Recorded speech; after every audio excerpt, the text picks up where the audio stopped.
Hey there guys, and welcome back to Ben 10 Protector of Earth. In the last episode, we beat Enoch's giant robot. Ah, San Francisco. I remember the summer of love. The plumbers fought a whole phalanx of nitromancers down on Haight Street. We saved the city, and all those hippies could say was, "Oh, far out, man." Well, I'm looking forward to some peace of my own. I'm gonna check out the latest games at the arcade, tour the chocolate factory. What about the art museums, the bookstores, the shopping? Finally, a real vacation.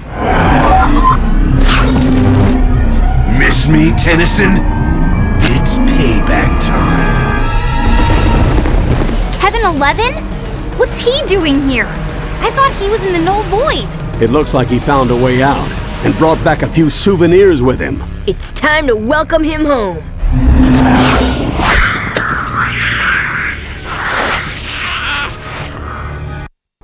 What the hell is that thing?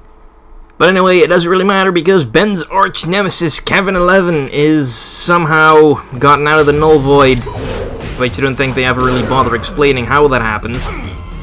But whatever, let's just go and put a stop to him. And these shield drones once again to stop us. Apparently Kevin 11 did not bring any new enemies with him. Nope, still just fighting Vilgax's robots. But whatever, that works. And Cannibal's got this weird rolling attack where he's like throwing up dirt, which doesn't seem to do a whole lot of damage. I'm not really digging Cannibal too much, to be honest. I mean, look at him, he's all over the place. He's a little hard to keep track of. Okay, destroy the enemies, and a ramp goes up. So you should be able to burst up that wall. Cannonbolt, catapult, okay, hold down, and away we go. Oh, we're supposed to aim for that platform, I think. Alright. They didn't bother explaining that you can aim it in midair. All that for a collectible that I don't even really care about. And where is there a military jeep in San Francisco? Lots of military jeeps and cop cars around. It seems like something went down here. I wonder what. Maybe it's another hippie protest or something. Wasn't that in San Francisco where they beat down a massive hippie protest in like the 60s or something? Probably had something to do with Nam, which is the Vietnam War, for those of you who are... I think people should know that whenever people talk about Nam, they usually refer to the Vietnam War. Anyway, some more drones show up, the laser one. It's pretty strange because Cannonbolt's armor had no problem reflecting lasers in the show. That's pretty much one of the things he was used for a whole lot of times. But of course, for the sake of the gameplay, they can't really go ahead and make him immune to lasers now, can they? Stay down or I'll roll you again. That's not really much of a threat. I mean, what are you gonna do? What are you gonna roll them with? Like, if I hear someone say, I'm gonna roll you, I imagine they're gonna, like, pick me up and, I don't know, roll me over or something. What Cannonbolt probably means is he's gonna roll right over them. I do like his movement speed, though. It's actually, I think, on par with Accelerate's.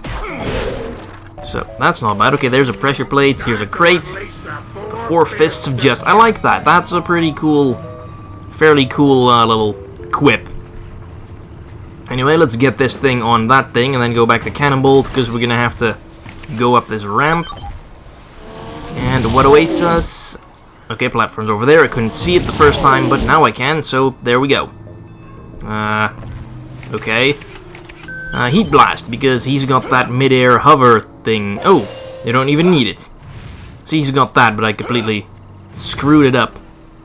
I thought you had to press, I think it was Z 3 times, but you just have to press it twice and hold it after the second time. But whatever, let's go with Heatblast for a little while.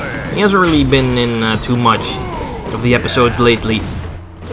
Then again, we're only in episode 5, so it's not like we've had like dozens of episodes behind us already. But still, this is episode 5. We're slightly less than a third of the way in, because I think this game is 18 episodes in total. So it's not a very long game, especially considering the episodes of this LP are way shorter than what I usually do, because pretty much for this one I just recorded like 1 mission per episode. And the missions are generally like 10 maybe 12 minutes long. So the episodes are a little shorter than usual. I don't know. Do you guys prefer these shorter episodes, or do you... Because I don't really think people really want to sit around and watch like 20-25 minutes of me continuously blabbing over a video game anymore, because I think viewer retention is, I don't know, it's kind of decreasing on YouTube in general. I've been talking to some friends who were also YouTube creators, and they're kind of experiencing the same thing. Like, viewer retention is down, general viewership is down altogether as well. It's weird times on YouTube.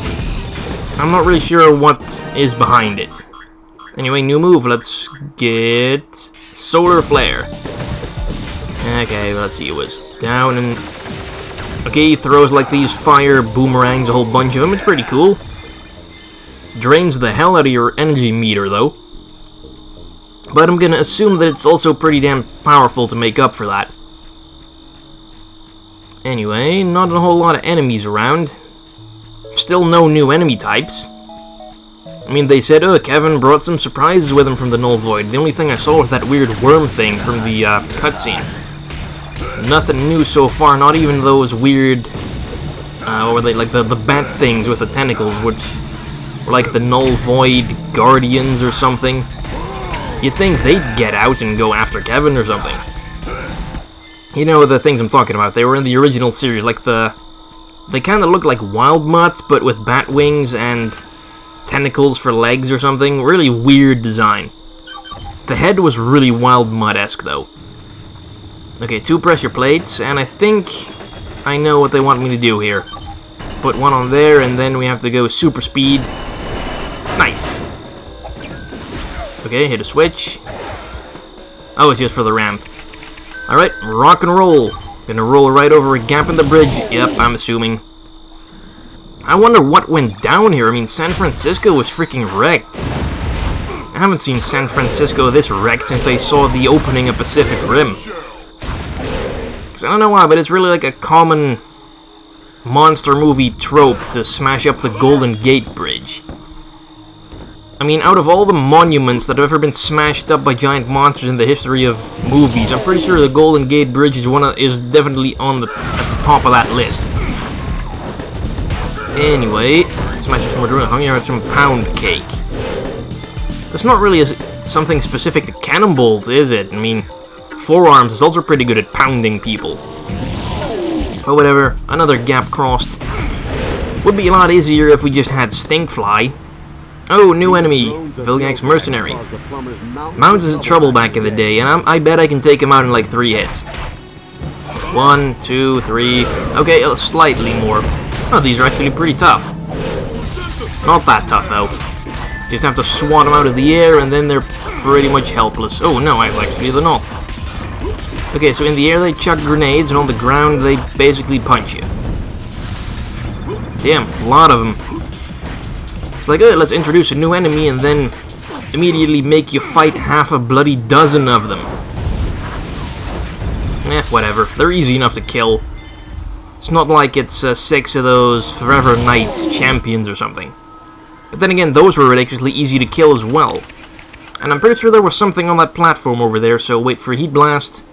Moment to extra recharge. Still not really sure what the hell the Cajun cooking quip is supposed to be. I mean, I know what Cajun cooking is, kinda, and what Cajun people are. Oh crap. How was I supposed to know that bridge part was gonna give out? That's pretty cheap. Anyway, I have the collectible, so it at least keeps those if you die. That's nice. But yeah, the Cajun cooking quip doesn't really make a whole lot of sense for Heatblast because he doesn't have a Cajun accent. So why would he even be making that? And Ben doesn't even have a Cajun accent either, and I don't think he's from the part of the US where the Cajuns and Cajun cooking comes from, because I'm pretty sure that's like New Orleans or something. I don't actually know where in America Ben's fictional hometown is supposed to be. Oh, we can walk over this. Alright then. Oh, more enemies. But yeah, that quip doesn't make a whole lot of sense, as I said earlier. Enough about that. Let's beat this guy down. Oh, couple more. Wonder where Kevin went. We haven't seen him all episode, ever since the opening cutscene. I don't know, maybe he's like the next big boss we're gonna fight, and they need to build him up over a couple stages. Kinda like what they did with Enoch. I mean, they said he was doing something in stage 2, then we fought him at the base in stage 3, and then we fought him in the robot in stage 4. And then there was that weird 2-minute long stage that was just beating up on random enemies for some reason. Also, invincibility power-up. Pretty cheap, and that's the end of the level. Kind of a random ending. But whatever, I'll take it. What are you doing? For someone supposedly so smart, you say a ridiculous amount of stupid things. Well, while you were busy causing the world's biggest traffic jam, Kevin bolted into the forest and Grandpa went after him. Somehow I get the feeling that means I'm about to get splinters. Those traffic jams weren't my fault. The bridges were wrecked and everything was a mess way before we got here. Anyway, yeah, Kevin got away, Grandpa Max is in pursuit because for some reason he thinks he can take on Kevin alone, which is kinda stupid. And how the hell did he get Cannonbolt stuck in that well? Anyway, next episode we're going to the lumber mill. Thanks for watching, bye-bye.